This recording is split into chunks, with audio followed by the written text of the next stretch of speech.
एक बार फिर से आप सभी का स्वागत है।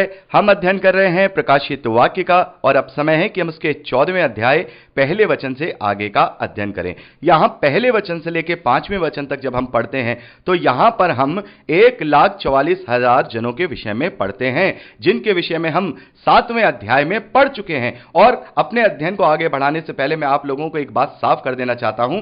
यहां पहले वचन से लेकर जब हम 13वें वचन तक पढ़ते हैं तो ये जो वर्णन है, ये जो दर्शन है जो यूहन्ना को दिखाया गया है, ये प्रतीकात्मक और सिंबॉलिक जो है दर्शन है। ये बिल्कुल सिंबॉलिक और प्रतीकात्मक दर्शन है। ये कोई फिजिकल या भौतिक दर्शन नहीं है कि जो अंत के दिनों में लोगों को दिखाई देगा। ये अंत के दिनों में लोगों को नहीं दिखाई देगा।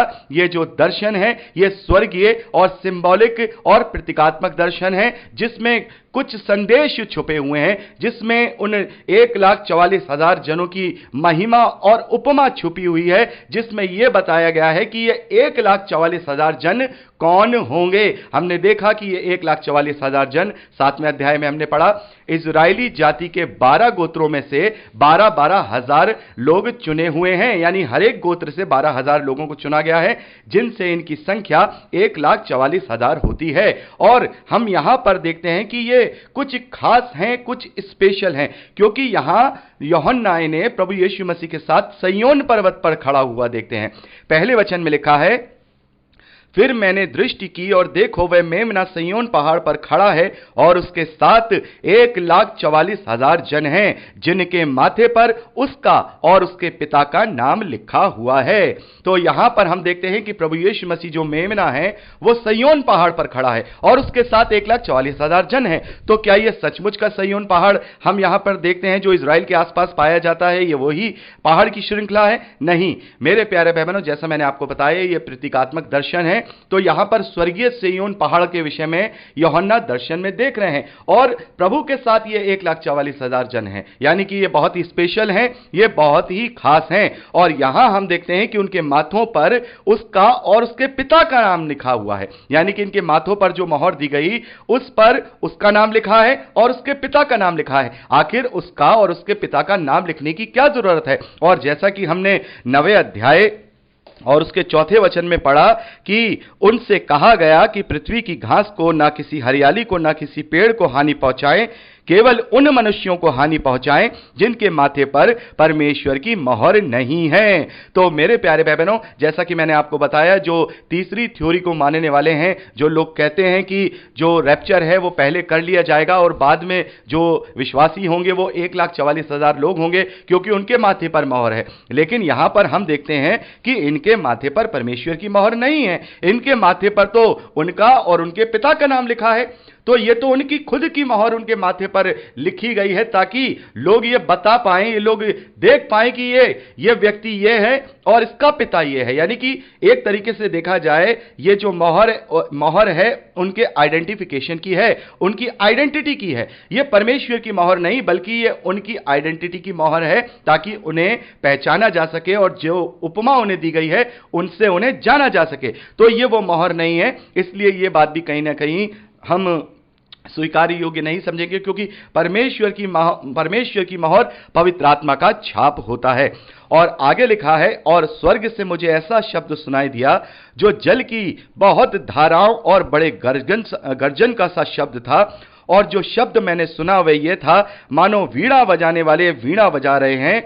वह सिंहासन के सामने और चारों प्राणियों और चारों प्राचीनों के सामने एक नया गीत गा रहे हैं। तो यहां पर हमने देखा यहां दूसरे वचन में कि एक बड़ा सा शब्द यूहन्ना को सुनाई देता है मानो वीणा बज रही हो, और यहां पर तीसरे वचन में हम देखते हैं कि सिंहासन के सामने और चारों प्राणियों और प्राचीनों के सामने एक नया गीत गा रहे थे। उन 1,44,000 जनों को छोड़ जो पृथ्वी पर से मोल लिए गए थे, कोई यह गीत सीख नहीं सकता था। तो यानी कि ये स्पेशल हैं और ये जो दर्शन है ये स्वर्ग का है। इस दूसरे और तीसरे वचन से यहां ये प्रूफ होता है कि ये दर्शन जो है भौतिक रूप से नहीं है, फिजिकल रूप से नहीं है, बल्कि प्रतीकात्मक रूप से है। ये एक वर्णन है इन 1,44,000 लोगों के लिए। यहां पर हम देख रहे हैं कि वो ऐसा गीत गा रहे हैं जिसे कोई गा नहीं सकता था, कोई नहीं गा सकता था। यानी कि उन 1,44,000 जनों को छोड़कर इस गीत को कोई नहीं गा सकता था। यानी ये कुछ ऐसे चुने हुए हैं जिन्हें कुछ स्पेशल उपमा दी गई है। आगे लिखा है, आगे लिखा है, उन 1,44,000 जनों को छोड़ जो पृथ्वी पर से मोल लिए गए थे, कोई वह गीत ना सीख सकता था। ये वे हैं, बड़े ध्यान से सुनिएगा, इनकी क्वालिटीज यहां पर बताई गई हैं। ये वे हैं जो स्त्रियों के साथ अशुद्ध नहीं हुए पर कुंवारे हैं, यानी कि इनके कभी विवाह नहीं हुए। ये वो हैं जिनके कभी विवाह नहीं हुए। तो मेरे प्यारे भाई बहनों, यदि ये वो हैं जिनके कभी विवाह नहीं हुए, तो ये वो लोग कैसे हो सकते हैं जो रैप्चर के बाद बाकी रह गए थे? क्योंकि उनमें से क्या वो सारे के सारे ऐसे होंगे जिन्होंने कभी शादी नहीं की होगी, जो बिल्कुल कुंवारे होंगे? तो ऐसा कैसे हो सकता है कि उन दो गवाहों की गवाही के कारण जो लोग मसीह विश्वासी बनेंगे, तो वो लोग उनमें से जो बनेंगे वो सब कुंवारे होंगे? ऐसा कोई इंसिडेंट कैसे हो सकता है? क्योंकि यहां पर लिखा है कि वो स्त्रियों के साथ अशुद्ध नहीं हुए, यानी कि उनके साथ कोई यौन संबंध नहीं बनाया था, और वो कुंवारे थे। आगे लिखा है, ये वे ही हैं जहां कहीं मेमना जाता है वे उसके पीछे हो लेते हैं। ये तो परमेश्वर के निमित्त पहला फल होने के लिए मनुष्यों में से मोल लिए गए हैं। ये कितनी बड़ी उपमा को यहां पर दर्शाया जा रहा है मेरे प्यारे भाई बहनों, कि ये पहला फल होने के लिए मनुष्यों में से मोल लिए गए हैं, और ये वहां वहां जाते हैं जहां जहां मेमना जाता है। जहां मेमना जा रहा है वहां ये जा रहे हैं, जहां यीशु जा रहा है वहां ये जा रहे हैं। तो ये वो लोग नहीं हो सकते मेरे प्यारे भाई बहनों जो रैप्चर के बाद बचे हुए लोग जो दावा करते हैं। मेरा तो खैर मानना है ही नहीं, लेकिन जो लोग दावा करते हैं कि 1,44,000 होंगे जो बाद में मसीह विश्वासी बनेंगे, तो ये वो लोग कैसे हो सकते हैं? इतनी बड़ी उपमा कैसी हो सकती है कि जहां मसीह जा रहा है, जहां मेमना जा रहा है, ये वहां जा रहे हैं, और ये लोग पहला फल होने के लिए मोल लिए गए हैं। तो कितनी बड़ी यहां उपमा है कि वो स्पेशल रूप से प्रभु के साथ दर्शन में दिखाई दे रहे हैं। उन्होंने कभी विवाह नहीं किए, वो कुंवारे हैं, और जहां कहीं मेमना जाता है वे उसके पीछे हो लेते हैं। आगे लिखा है, ये तो परमेश्वर के निमित्त पहले फल होने के लिए मनुष्यों में से मोल लिए गए हैं। और 5वां वचन बड़े ध्यान से सुनिए, उनके मुंह से कभी झूठ ना निकला था, वह निर्दोष हैं। मेरे प्यारे भाई बहनों, ये 1,44,000 निर्दोष हैं, इनके मुंह से कभी झूठ नहीं निकला था। तो ये कौन से गुण यहां पर दिखाए जा रहे हैं? ऐसा कैसे हो सकता है? क्या ऐसा कोई मनुष्य है जो निर्दोष हो? ऐसा कोई मनुष्य है जिसके मुंह से कभी झूठ ना निकला हो? ऐसा कोई मनुष्य है जो कभी अशुद्ध ना हुआ हो, और जहां कहीं मेमना जाता हो ये उसके पीछे जाते हो? तो ये जो गुण, ये जो क्वालिटीज यहां पर मेरे प्यारे भाई बहनों बताई गई हैं, तो ये किसी अलग तरफ इशारा कर रही हैं। हम केवल वर्बली तौर पे ये मान लें कि उस स्कॉलर ने कहा था कि हां ये 1,44,000 लोग हैं, उसने कहा था हां ये 1,44,000 लोग हैं जो रैप्चर के बाद मसीह विश्वास में आएंगे। तो इतनी बड़ी उपमा उनके लिए नहीं हो सकती है। तो ये जो वचन पहले वचन से लेकर 5वें वचन तक हमने यहां पढ़ा है, तो इसका मतलब यह है कि ये 1,44,000 कोई बहुत ही ज्यादा विशेष लोग हैं, जिनकी उपमा इजरायलियों से और विश्वासियों से भी बढ़कर है, क्योंकि वो मनुष्यों में से पहला फल होने के लिए मोल लिए गए हैं। इन बातों पर ध्यान दीजिए, ये जो क्वालिटीज यहां पर बताई गई हैं, ये कोई छोटी मोटी क्वालिटीज नहीं है। तो ये सिरे से बात नकारी जाती है कि रैप्चर के बाद जो लोग मसीह विश्वास में आएंगे वो ये लोग होंगे। ऐसा इम्पॉसिबल है, क्योंकि ऐसा नहीं हो सकता कि उनके मुंह से कभी झूठ ना निकला हो और वो निर्दोष हो। तो मेरे प्यारे भाई बहनों, अब ये सवाल उठता है कि ये 1,44,000 जन कौन हैं? मेरे प्यारे भाई बहनों, इसके विषय में मैंने एक बहुत ही विस्तार से संदेश बनाया है अपने YouTube चैनल में, और मैं उसका लिंक आपको शेयर कर रहा हूं, और आप समय निकाल करके उसे जरूर देखिएगा। आपको वहां विस्तार से ये सारे गुण मैंने वहां डिफाइन किए हैं, विस्तार से वहां पता चलेगा कि ये 1,44,000 इजरायली कौन हैं, ये कौन सी उपमा है, इन्हें इतना बड़ा दर्जा क्यों दिया गया है। ओवरऑल तरीके से मैं आपको बताना चाहूंगा कि ये 1,44,000 इजरायली वो हैं जो कि प्रभु यीशु मसीह के समय में प्रभु के साथ वध किए गए थे। मेरे प्यारे भाई बहनों, याद करिए जब हमने सुसमाचारों का अध्ययन किया था, वहां पर हमने देखा था कि प्रभु यीशु मसीह के जन्म के समय जो जन्म के बच्चे और जो 2 साल तक के बच्चे थे, उनको राजा हेरोदेस के द्वारा मार दिया गया था, वध कर दिया गया था। और मूसा के समय में भी हम देखते हैं बहुत सारे बच्चों को मार दिया गया, वध कर दिया गया फिरौन के द्वारा।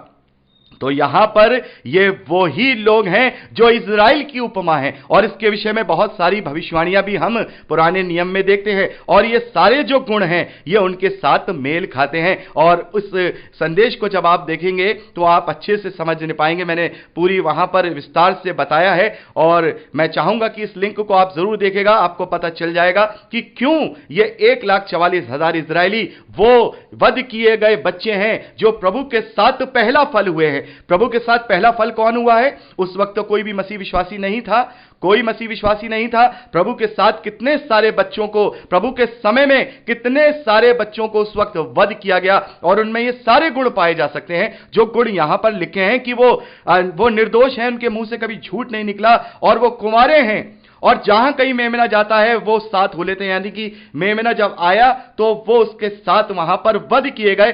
प्रभु यीशु मसीह क्रूस पर वध हुए, लेकिन वो उससे पहले उसके नाम से वध हुए, क्योंकि यीशु के कारण ही उन्हें वध किया गया था। तो इसके विषय में आप इस संदेश में अच्छे से जान पाएंगे। आप इसको जरूर सुनिएगा, नीचे मैंने आपको लिंक प्रोवाइड करा दिया है। और यदि आपको कोई भी सवाल मुझसे पूछना हो, यदि आपको ये फिर भी ना समझ में आए कि ये कैसे वो बच्चे हो सकते हैं जो प्रभु के समय में वध किए गए थे, मूसा के समय में वध किए गए थे, तो आप मुझे पर्सनली पूछ सकते हैं। मैं आपको और भी ज्यादा विस्तार से बताने की कोशिश करूंगा। अब चलते हैं 6ठे वचन की ओर।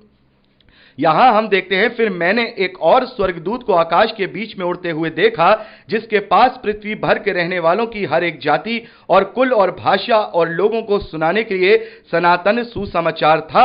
उसने बड़े शब्द से कहा, परमेश्वर से डरो और उसकी महिमा करो, और उसका न्याय करने का समय आ पहुंचा है, और उसका भजन करो, जिसने स्वर्ग और पृथ्वी और समुद्र और जल के सोते बनाए। तो मेरे प्यारे भाई बहनों, यहां हम 6ठे वचन से लेकर जब 13वें वचन तक पढ़ते हैं तो यहां पर हम 3 स्वर्गदूतों को देखते हैं, और 3 स्वर्गदूतों के बयान देखते हैं, और तीनों स्वर्गदूतों के कुछ हम शब्द देखते हैं। यहां हमने पहले स्वर्गदूत के विषय में पढ़ा कि वो गवाही दे रहा है, यानी कि प्रचार कर रहा है। यहां पर हम देखते हैं कि उसके पास सनातन सुसमाचार है लोगों को सुनाने के लिए। तो क्या उस वक्त अंत के दिनों में ऐसा कोई स्वर्गदूत पूरी दुनिया में आकर सुसमाचार देगा? क्या ये फिजिकल चीजें हैं? मेरे प्यारे बहनों, ये फिजिकल नहीं है, बल्कि ये जो तीनों स्वर्गदूत यहां दिखाए गए हैं, ये 3 बातों को पूरा होता हुआ दिखा रहे हैं। 3 बातों को कंप्लीट होता हुआ दिखा रहे हैं। 3 बातों को जो परमेश्वर के कार्य हैं उन्हें समाप्त होता हुआ, या हम कहें उन्हें पूरा होता हुआ दिखा रहे हैं। ये जो पहला स्वर्गदूत है, ये परमेश्वर के सुसमाचार का प्रचार का कार्य पूरा होता हुआ दर्शा रहा है। जैसे कि प्रभु यीशु मसीह कहते हैं मत्ती के सुसमाचार में कि जो राज्य का सुसमाचार है वो दुनिया के कोने कोने छोर छोर तक पहुंचाया जाएगा, और उसके बाद अंत आ जाएगा। यानी कि ये जो पहला स्वर्गदूत है, इस बात का इंडिकेशन है कि प्रभु का ये कार्य पूरा हुआ, राज्य का समाचार दुनिया के छोर छोर तक पहुंचाया जा चुका है, और उसके बाद प्रभु की कलीसिया बादलों में उठाई जा चुकी है। तो ये पहला स्वर्गदूत इस बात का एक इंडिकेशन है कि ये चीज कंप्लीट हो गई। दूसरे स्वर्गदूत के विषय में 8वें वचन से पढ़ते हैं, और फिर इसके बाद एक और दूसरा स्वर्गदूत यह कहता हुआ आया, गिर पड़ा वह बड़ा बेबीलोन गिर पड़ा, जिसने अपने व्यभिचार की कोप मदिरा सारी जातियों को पिलाई है। तो यहां दूसरा जो स्वर्गदूत है वो इस बात की कंप्लीशन को वहां पर बताता है, उसका वर्णन करता है कि जो एंटी क्राइस्ट है अब उसका समय समाप्त होने वाला है, और अब उसका जो साम्राज्य है वो गिरा दिया जाएगा। जैसे राज्य का सुसमाचार पूरी दुनिया में फैला दिया गया, उसके बाद शैतान और शैतान के लोगों को उसके अंजाम तक पहुंचाया जाएगा। यह इस बात की घोषणा है।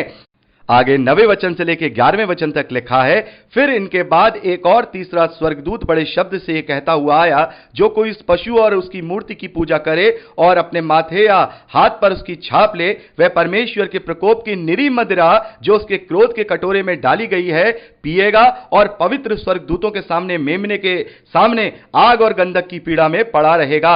उनकी पीड़ा का धुआं युगानुयुग उठता रहेगा, और जो उस पशु और उसकी मूर्ति की पूजा करते हैं और जो उसके नाम की छाप लेते हैं उनको रात दिन चैन ना मिलेगा। तो मेरे प्यारे भाई बहनों, यहां ये जो तीसरा स्वर्गदूत दिखाया गया है, यह इस बात की घोषणा है यह इस बात की घोषणा है कि जो लोग उस एंटी क्राइस्ट के बहकावे में आ जाएंगे, जो लोग उसके बहकावे में आकर परमेश्वर के विरोध के कार्य करेंगे, तो उनका न्याय नहीं किया जाएगा, बल्कि वो दोषी ठहराए जा चुके हैं और वो परमेश्वर के क्रोध के भागी हो गए हैं। जिस प्रकार से वो शैतान और उसका जो भविष्यद्वक्ता है, जो पशु है, जिस प्रकार से वो आग और गंधक की झील में डाला जाएगा, वैसे ही वो हर एक मनुष्य जो उनके पीछे चलेगा या उनकी बताई हुई बातों के पीछे चलेगा, अपने हाथ पे माथे पर मोहर लेगा, उन सभी को परमेश्वर के क्रोध की उस कटोरे को सामना करना पड़ेगा, प्रकोप का सामना करना पड़ेगा, परमेश्वर के क्रोध को सहना पड़ेगा। उन्हें कभी चैन नहीं मिलेगा, वो दिन रात युगानुयुग तड़पते रहेंगे। ऐसे लोगों के लिए यहां पर यह उद्घोषणा है। मेरे प्यारे भाई बहनों, जब ये दर्शन दिया जा रहा है आज से 2000 साल पहले, तो भले ही ये भविष्य की बातें यहां पे लिखी जा रही हैं, लेकिन ये मेरे और आपके लिए हैं। यदि हमारे समय में, यदि किसी मसीह विश्वासी के समय में ये एंटी क्राइस्ट आए, अगर ये एंटी क्राइस्ट हमें दिखाई दे, ये पाप का पुरुष, विनाश का पुत्र हमें दिखाई दे, तो हमें किसी भी रीति से अपने हाथ में और अपने माथे पर उसकी छाप नहीं लेनी है, उसके बताए हुए रास्ते पर नहीं चलना है, क्योंकि यदि हमने ऐसा कर दिया तो फिर हमारा फिर न्याय नहीं किया जाएगा, हम सीधे परमेश्वर के प्रकोप के भागी हो जाएंगे। ये उद्घोषणा है इस बात की। तो यह वचन हमें सावधान करता है। यदि हमारे समय में हम इस प्रकार की कोई गतिविधि देखें, तो भले ही हमें मृत्यु को चुनना पड़े, तो हम वध होने को चुने, लेकिन हमें उसकी छाप अपने माथे और दाहिने हाथ पर नहीं लेनी है। और जो लोग मृत्यु को चुन लेंगे, उनके लिए भी बड़ा प्रतिफल अभी हम आगे 12वें और 13वें वचन में पढ़ेंगे। तो यहां हमने 11वें वचन तक का अध्ययन किया, और मैं चाहूंगा 12वें वचन से आगे का अध्ययन हम अगली रिकॉर्डिंग में करें। प्रभु